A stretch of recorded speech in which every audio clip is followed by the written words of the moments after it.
అంటే ఆవు పాలతో మీరు శివలింగానికి అభిషేకం చేస్తే మీరు నోరు విప్పి అడగవలసిన అవసరము లేకుండా మీకు కలిగేటటువంటి ఉత్తర క్షణ ఫలితమేమి? సర్వసౌఖ్యములు అంది రుద్రకామ్యార్చనం. నువ్వు నోరు విప్పి అడగక్కర్లేదు, నాకు ఈ సుఖస్థానము కావాలని అడగక్కర్లేదు.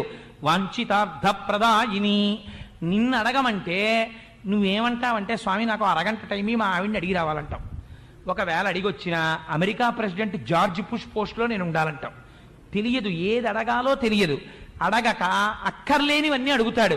గాలిన్ కుంభిని అగ్ని అంబువలాకాశస్థలిన్ దిక్కులన్ రేలన్ ఘస్రములన్ అని హిరణ్యకశిపుడు అడిగినట్టు ఎప్పుడు ఇది చచ్చిపోకూడదని కోరికలు కోరతాం. ఇహ అందుకని పంచామృతాలలో మొదటిదైనటువంటి పాలచేత శివలింగమునకు అభిషేకము చేసినంత మాత్రము చేత మీరు నోరు విప్పి అడగకపోయినా పరమాత్మ యొక్క నిర్హేతుక కృపాకటాక్ష వీక్షణముగా మీకు